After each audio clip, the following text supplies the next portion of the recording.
FEROX is a 3-year project funded by the European Union. What the project is about is collecting berries in a more efficient, fun, and also a self-sustaining way from the forests of say, Finland or Scandinavia.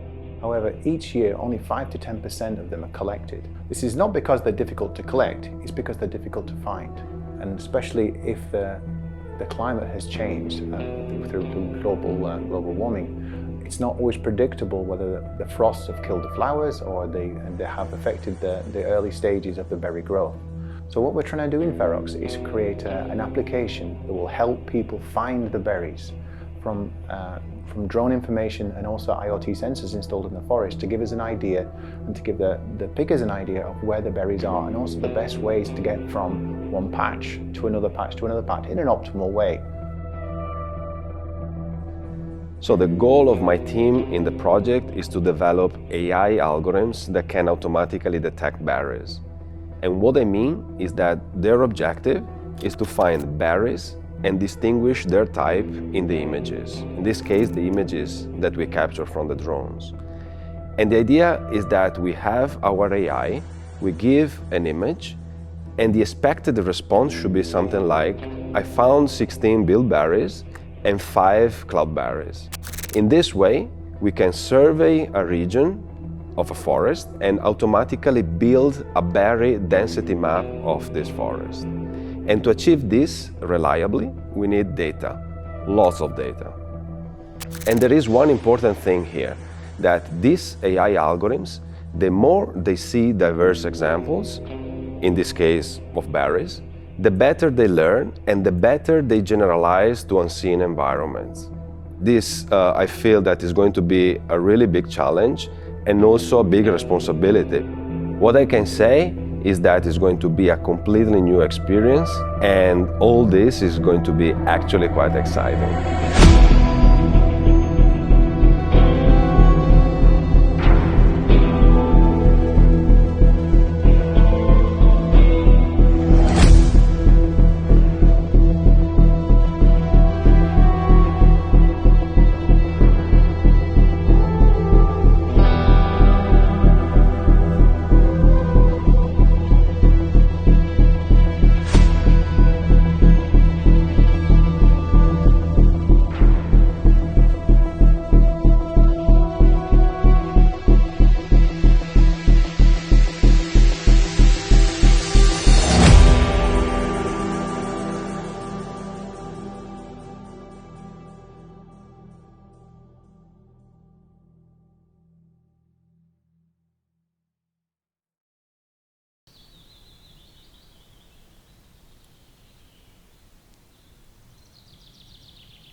There wouldn't be a project unless there were challenges to solve.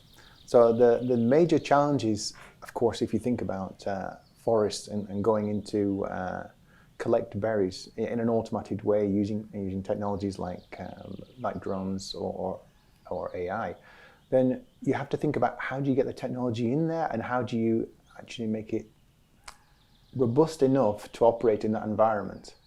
So if you can think about how we could possibly create a berry map that tells people how to find the berries in the forests, what we have to do is to take a drone in there, underneath the canopy, have a camera pointing down and different sensors, and to see where the berries are, and then of course report these berries on a real-time map.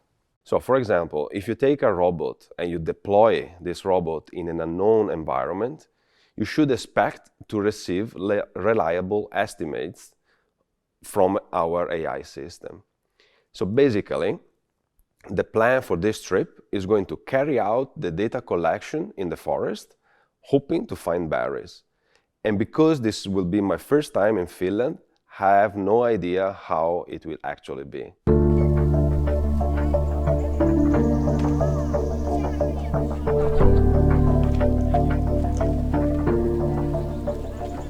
The problem is, how do you get drones underneath the canopy? How do you stop them flying into trees? How do you get them to autonomously scan the environment in an effective way.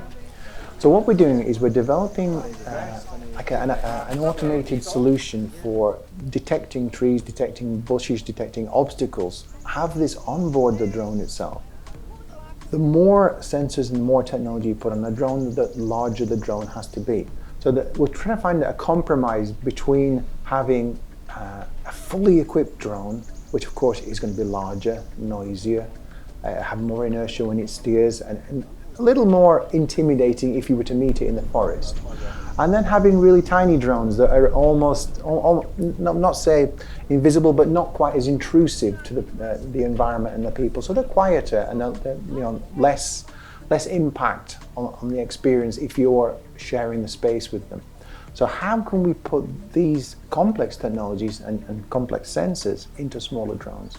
And this is one of the major problems that we're trying to face in the project, to get something that works, but also is not too imposing and annoying if you were to meet it in the forest. Technically speaking, instead, I'm not sure if the cameras that we will have will be suitable for the data acquisition. Under the canopy, for example, there could be low light and images may be blurred, for example, due to long shutter times or too dark to see something actually useful in them.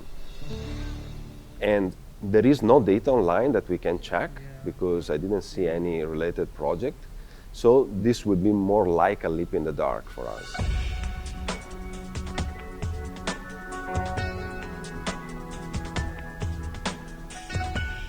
No siis sehän nyt on siis olennainen osa mun elämää. En mä osaa erottaa sitä jotenkin, että nyt mä olisin luonnossa ja nyt en olisi luonnossa. Joo, en ole koskaan välittänyt kaupungeista ihan hirveästi, että jos mä menen ulkomaillekin, niin mieluummin mä menen niin kuin tavallisten ihmisten luo asumaan ja mieluummin niin kuin johonkin luontopaikkaan. Että sama se on täällä Suomessakin, että tämähän on niin kuin paratiisi, missä mä nyt asun mulle. Okay. No niin, nyt ollaan täällä Ilomantsin metsissä, mustikkametsässä, ja tässä pyydettiin ottamaan vähän tuota kantaa ja pohdiskelemaan sitä, että mitä nämä marjat on merkinnyt meidän historiassa. Ja tietenkin on niin, että täällä Suomessa luonnonmarjoja on käytetty aina ja sillä sipuli, mutta niiden merkitys oli vähän toisenlainen ennen vanhaa, kun ei ollut tietenkään kylmätettyjä eikä pakastimia. Eli varsinkin mustikka niin oli enemmänkin lääkinnällinen raaka-aine kuin varsinainen elintarvike niin kuin nykyään. Mustikalla torjuttiin tai hoidettiin vatsavaivoja. Ja Suomessa niin tietenkin suurin kohde, mihin sitä puolukkaa poimittiin, niin oli Pietarin markkinat. Pietari Venäjän pääkaupunkina osti mitä vaan, ja tietenkin myös puolukkaa sinne meni aika lailla. Ja siinä vaiheessa, kun sitten tuli tämä kaupallinen arvo puolukalle tai marjoille yleensäkin, niin sitten ruvettiin keskustelemaan tosissaan siitä, että kellekäs ne oikeastaan kuuluu ne marjat siellä metsässä. Ja siitä itse asiassa väännettiin suuriruhtinaskunnan valtiopäivillä, säätyvaltiopäivillä aika laillakin, ja otettiin siihen lopputulokseen, että ei se ole kyllä kiellettyä se marjojen poimiminen muiden metsästä. Mutta se tilanne säilyi enemmän tai vähemmän epäselvänä aina tuonne 1900-luvun alkuun saakka. Silloin eräs hyvin voimakastahtoinen nainen nimeltään Ilma Lindgren niin nosti oikeusjutun maanomistajaa vastaan, joka oli takavarikoinut hänen poimimansa marjat. Ja hän voitti sitten loppujen lopuksi korkeimmassa oikeudessa. Ja sitten ei tarvinnut enää vääntää siitä, että onko se marjojen poiminta muiden mailta sallittua vai ei. Ja ylipäänsä tämä marjojen poimiminen on mulle tosi tärkeää, koska se on tapa päästä metsään ja päästä luontoon. Tämä ihan yhtä tärkeää kuin tämä marjojen poimiminen, itse tämä saalis on se, että saa olla metsässä ja saa olla luonnossa ja voi päästä. We have defined 3 very clear milestones in this 3-year project. And because the project started in the harvest season, we weren't ready to collect the data at the start. So at the end of the first year, we had to collect a lot of data to train the machine learning algorithms. So this last July, there were only bilberries and cloudberries ready. However, there were also lingonberries at an early stage of ripeness, so in between green and red. So with this data, we were able to train the algorithms to locate the berries from any images that have not been annotated.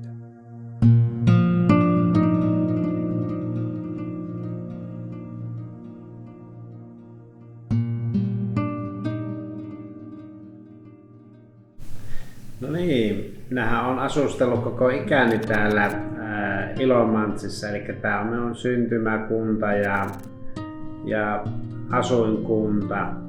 Täällä on vaikuttanut pienestä pitäen ja opetellut ja oppinut nämä kaikki hienoudet ja kotkotukset ja asiat täällä Ilomantsissa. Toki olen käynyt muuallakin välillä joitakin vuosia, mutta tänne vaan on veri vetänyt sitten uudelleen ja täällä ollaan taas. Siis 60-70-luvulla ja kaikissa autoissa oli lapsi. Sitten ajetaan kauas ja siellä on ihanat semmoista valkoista hiekkaa ja vanhemmat menee metsään poimimaan marjoja, niin sitten me lapset jäähän sinne hyppäämään pituutta. Eli meillä oli, sitten tehtiin näin ja sitten näin, hypätään pituutta. Sitten äiti huutaa, että hei tulkaa kerätkää muutama marja. No sitten me lapset mennään kerättää muutama marja äkkiä ja takaisin autoille. Ja sitten otetaan mehua ja voileipiä ja taas ruvetaan, tai on juoksukilpailut. Eli myös siellä metsässä nautittiin siitä koko päivä siitä. Sitten vanhemmat tulee ja sitten levitetään siihen evät ja syydä välillä ja vanhemmilla on jo sankot täynnä marjoja. Ja eikö hyö lähtee uudestaan, koska korvot on saatava täytteen. Ihan ömeistä. Ja sitten me jatketaan sitä hyppelyä. Tai sitten joku menee autoon ja ottaa ettonne siellä. Tämä on minulle hyvä muista. Olen poiminut marjoja lapsesta asti. Me mentiin perheen kanssa metsään poimimaan marjoja ja lapset saivat jonkun pienen kupin tai ämpärin, johon sitten kerättiin. Ja sitten kun oli ämpäri täynnä tai kippu, niin sitten sai mennä metsään leikkimään. Ja olen poiminut marjoja koko elämäni ajan ja siitä lapsuudesta saakka. Kerran olimme minun miehen kanssa ja hänen veljenporukan kanssa hyvin lähellä tuolla Venäjän rajaa. Niin marjassa, en muista mitä hän marjoja kerättiin ja siellä on hyvät paikat ja paljon marjoja. Ja sitten tämä minun miehen veli rupesi pelleilemään, että hei, nyt ollaan näin lähellä Venäjän rajaa. Ja meni tälle näin. Shall I show? Like this. And he went like that. Ja hän meni niinku sillä tavalla sinne. No sitten ei mitään siinä. Syötiin evät, lähdetään takaisin ja meidät pysäytetään siinä. Heti kun tullaan sieltä pieneltä tieltä, niin päästään maantielle, niin siellä on rajamiehet, nämä rajamiehet ja pysäyttävät auton ja sanovat, että ketä täällä on. Eli me tiedettiin, että nyt on ollut ne hälytykset siellä. Eli se on mennyt aika lähelle tai jopa toiselle puolelle, tai en tiedä miten siinä kävi. Ja pysäytettiin. Mutta sitten ne katsoivat, että ai, Eri Ansel, terve. No niin, eikö jatkakaa matkaa. Mutta tämä oli tämmöinen vaan, että siellä on kyllä hälytykset sitten. Että Tietysti tämä rajan läheisyys niin on aiheuttanut semmoisia vierastuksia joillekin turisteilla. Itse olen asunut täällä perheeni kanssa aikanaan omien vanhempien ja sisarusteni kanssa ja myöhemmin sitten omien lasteni kanssa. Ja jollekin on saattanut rajaläheisyys tuntua hivenen mystiseltä, jopa pelottavalta, mutta niin mulle kuin muillekin paikkakuntalaisille niin ei varmaan ole siitä niin kuin jäänyt minkäännäköisiä pelkoja. Ja rajaläheisyys on niin kuin ollut ilmeinen koko ajan ja raja on ihan vieressä. Poiminut marjaa, tai meillä niin lapsuuden kodissa poimittiin marjaa, poimittiin kaikenlaista marjaa, puolukkaa ja mustikkaa ja hillaa. Ja ne oli vaan niin semmoinen lisäelintarvike, että ei me oikeasti myyty niitä. Ne on tietysti joskus Asustella ja töissä on saanut käydä sitten, kun siihen ikään tultiin, tai he oikeastaan jo vähän ennen sitä ikään kuin aikaisemmin ei ollut niin tiukka tämä nuoren työntekijän lainsäädäntö. No, en tunnusta, että olisin joutunut lapsityövoiman kanssa tekemisiin, mutta hyvin nuorena, varmaan jo alle 16-vuotiaana oli mahdollisuus mennä ensimmäisiin työpaikkoihin ja se on tietysti ollut tosi kiva juttu nuorelle ihmiselle, että on saanut opetella työn tekemistä ja näin. kun mä oon kuitenkin tuolta pohjoisempaa kotoisin. Mutta se, että siitä on jäänyt mulle se, että mä en osaa ostaa marjoja torilla. Ainoa on se mansikka, minkä minä osaan ostaa. Ja kyllä mä tiedän niin paljon ihmisiä, jotka tänä päivänä eivät lähde mehtään poimimaan marjaa. Ja tiedän myös semmoisia, jotka lähtee poimimaan. Että se varmaan se kotitaloustarve on se, mitä nykypäivänä tehdään. Että sitten ammattipoimijat on erikseen.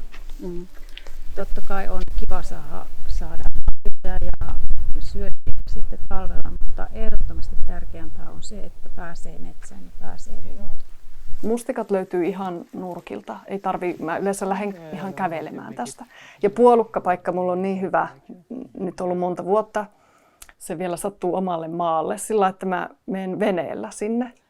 Soudan veneellä ja sitten siitä ei ole kuin 100 metriä rannasta ja sitten mä saan sieltä puolukat. Onko se ihan sinun oma salonit-paikka vai no sinne pääsee kaverit. Kyllä sieltä riittää. Sieltä tulee tosi hyvin.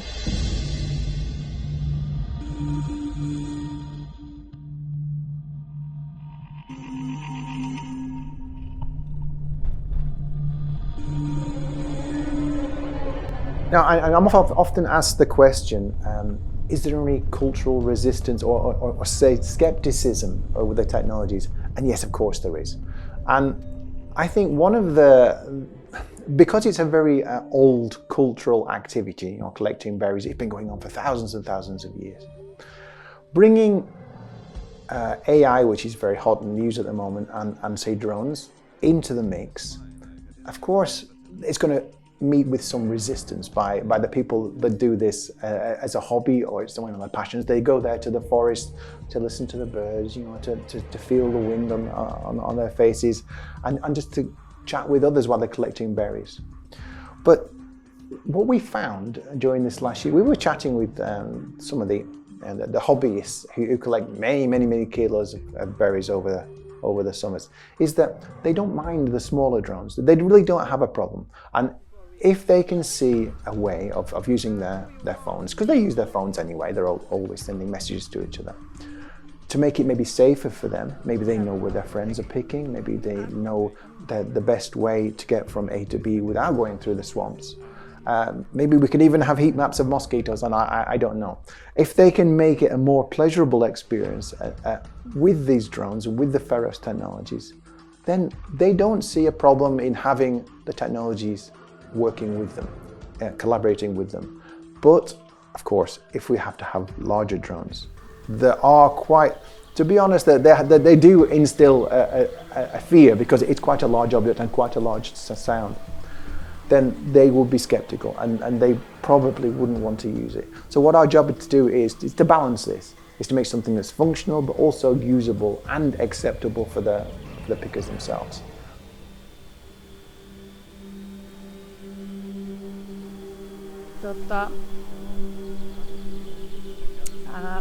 Tämä marjojen poimiminen käsin on se perinteinen tapa, jolla olen aina poiminut marjoja. Ja tämä poimuri on semmoinen kätevä tapa, sillä saa nopeammin marjoja metsästä poimittua, mutta monet ihmiset poimii sitten myös ihan käsin, jolloin ne marjat ei ole niin roskaisia ja ne on sitten helpompi käsitellä sitten sen marjojen poimimisen jälkeen. Olen tämmöisen perinteisen marjastuksen ja eräänkäynnin kannattaja, niin vähän tuntuisi ihmeelliseltä kyllä se, että sen työn tekisi drone jatkuvasti enemmän ja enemmän. Et siitä joku viehätys siitä nyt haittuu kyllä sitten mukana, mutta kyllä siinä on paljon hyviä puoliakin sitten varmasti tulevaisuudessa. Ja myös esimerkiksi liikuntakyvytön, jos on huono liikuntakyky ja tahtoo päästä luontoon ja marjaan, niin sehän antaa sitten jo semmoiselle henkilölle niin ihan uskomattomia lisää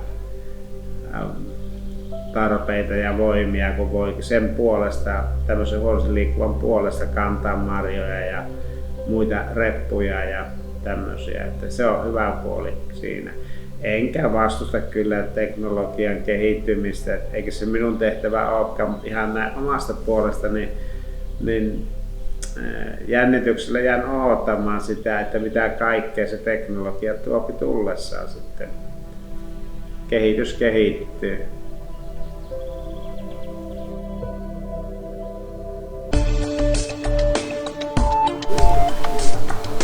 Ääni, tämän dronen ääni on aika semmoinen häiritsevä, koska se ei kuulu luontoon ja se on jatkuva ja tasainen, niin se on hyvin, hyvin häiritsevä. Että siinä mielessä, ja sitten kun oli näin matalalla ja alhaalla, niin jotenkin ne oli todellakin semmoisia häiritseviä, että tuli semmoinen huoli, että tuleeko ne jotenkin päälle, tai varsinkin tuo pienempi drone oli vähän jotenkin semmoinen epävakaan oloinen, jotenkin tuli semmoinen ajatus, että tuohan voi vaikka lennähtää minne sattuu ja vaikka minun päälle, niin semmoinen tietynlainen huoli ehkä tuli siitä sitten. Ja tavallaan jos tietää, että mitä varten ne lentää, niin silloin se on ihan okei, mutta jos ei tietäisi, miksi ne lentelee tuossa, niin sitten se oli sitä se suurin vihollista.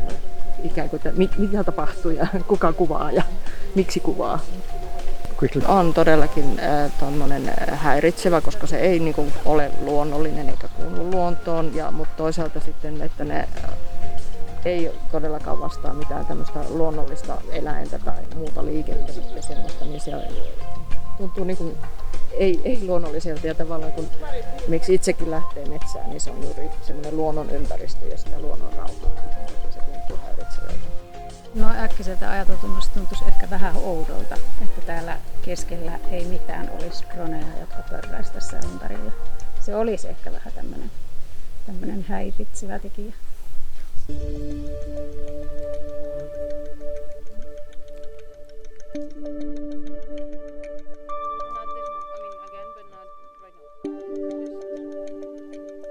So here we have an example of image that was captured by one of our drones. And this drone was flying at a human height, more or less. So the image that we have is very rich. So we have a lot of information. If we zoom in, we can immediately see like the berries. But in order to process this image, we can split it into parts. So we can process sub-parts of this image into little pieces. And here we have an example where over here we see a crop of the big image. And here on the right we see instead the annotations that human made on these images in order to then train the AI systems. In this case, we can see that there are some lingual berries and they were annotated with these blue bounding boxes. Then our system processes all these informations. It processes thousands of these type of images associated with the annotations from the humans. And then when we query the system with this type of annotations, we get a response that it should be very similar to what a human annotator would annotate. And here in this case, we can see that the predictions that were made by our AI system is very similar to what a human annotator annotated. But you know, we have sometimes some problems, like if we give this type of images to our AI can get confused. And sometimes it might detect things that are not really correct berries. Like in this case, for example, it detected that these two leaves were some lingual berries, and 2 pieces of wood in the background were bilberries. So this is something that we don't want to, and we call these ones false positives. So this is an image that we capture from one of our drones. And here you can have a little bit of a taste of the challenges that we can face with our AI algorithms. You have the top part of the image that is with a certain illumination, and the lower part instead is in the shade. So already this difference could cause some problems for our AI algorithms. And then you have different type of berries. On the one hand, you have these ones that maybe are bilberries, maybe bogberries, that we have lingual berries over here that are unripe, and then we also have crowberries. So one of the idea of the project is to be able to distinguish all these type of berries. Yeah, maybe straight. No, this is not. It's not good. Okay. No, not good. Who want to go first? Which way? Who can try? How wet is it? Because it's like I can try. No. This is awful. no, we cannot walk here. Not. We will fall. Back. Back. We will fall. It's full of water.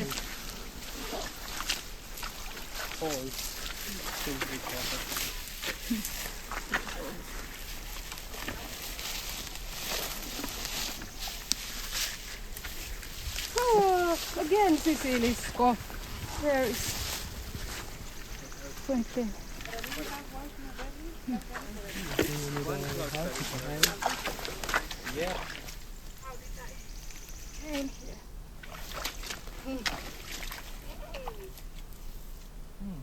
I think you put the one feet there and then the other one here.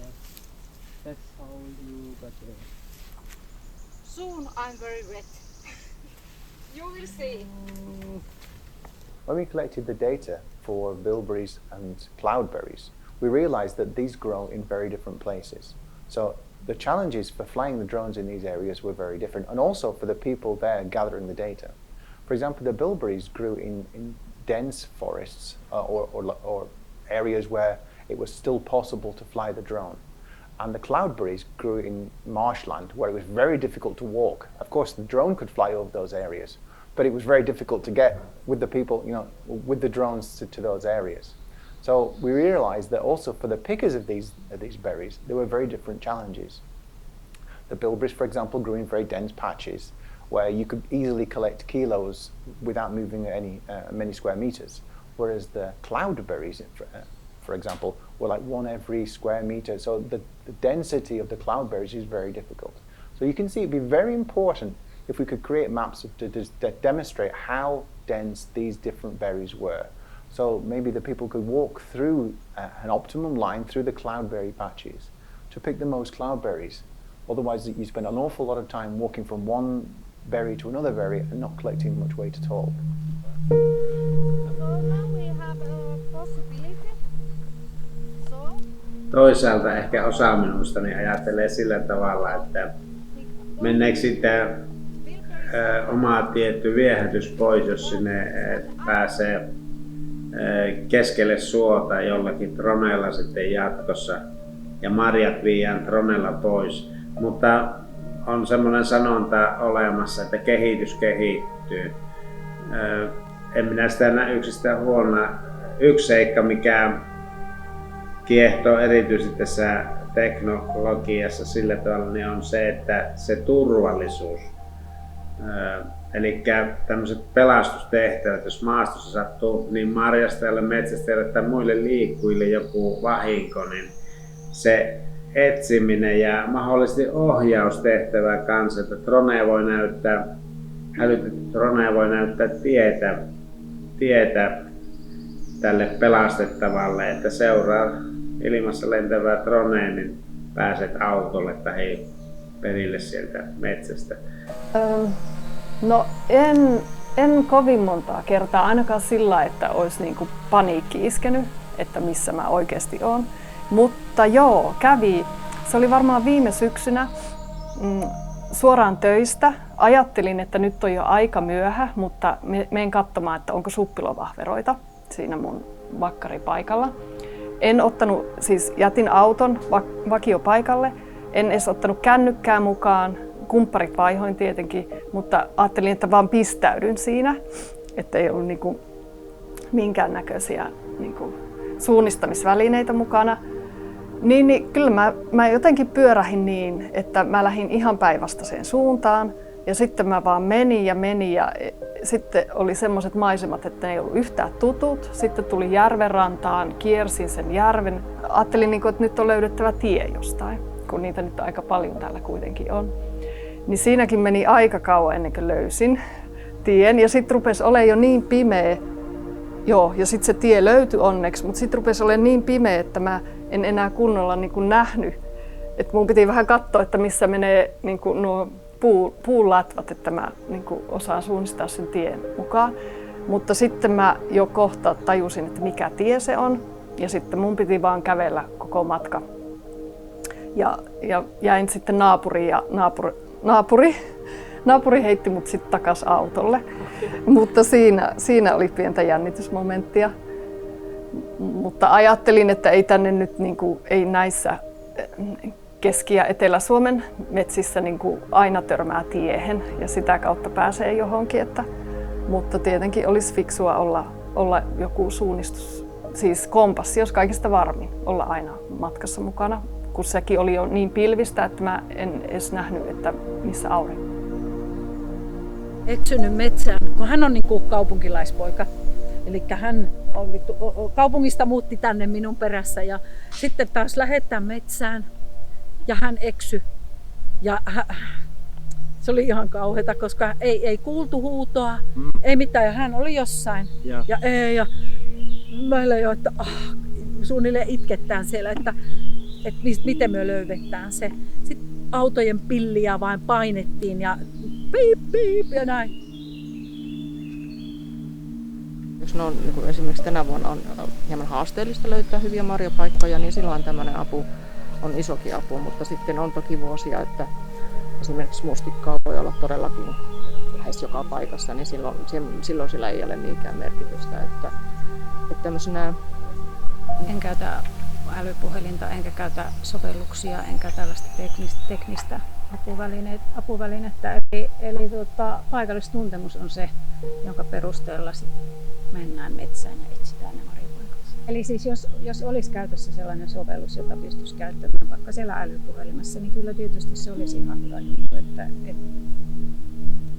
välttämättä aina se paikallistuntemus ei riitä ja olosuhteet vaihtuu. Jossain paikassa marjat on parantunut ja siellä ei olekaan niitä marjoja, missä viime kesänä oli. Mutta tietysti jos olisi tämmöinen hyvin asiat tietävä sovellus, niin siellä olisi.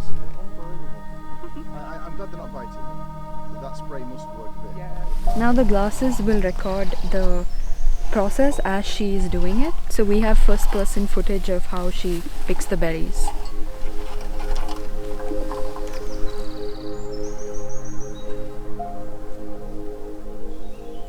Joo, siis hillastuksessa se olisi oikeasti ihan superhyvä asia. Jos sulla on 10 hehtaarin tai 20 tai 100 hehtaarin suo ja sitten että sä itse kävisit sen läpi kokonaan, niin sä voisitkin laittaa droneen sinne menemään ja että tonne suunnistetaan, tuolla näkyy keltaista. Mutta siis ei varmaan mustikan kohdalla, niin, koska on kyse metsästä, se on aina metsässä, se ei ole missään aukossa. Niin varmasti. Itse asiassa kävi, sekin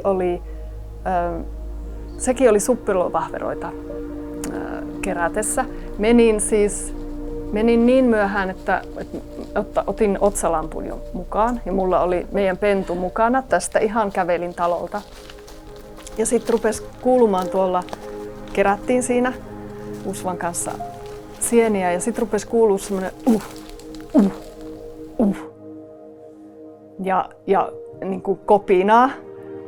Ja sitten sitten välillä se hiljeni ja sitten tuntui, että se tulee taas vähän lähempää ja sitten mä hetken aikaa mietin, että mikä eläin tämä on ja arvelin, että se on hirvinaaras, jolla on emä, siis vasa.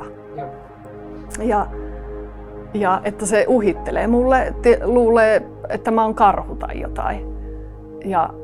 Niin siinä kyllä, vaikka sitten Ilpo sanoi täällä kotona, että no eihän se olisi mitään päälle tullut, mutta kun oli ihan pimeetä,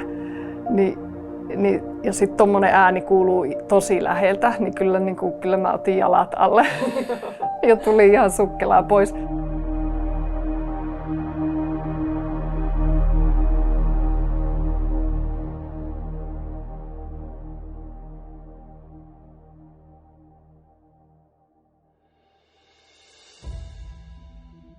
Now we are doing some statistical analysis of our preliminary results.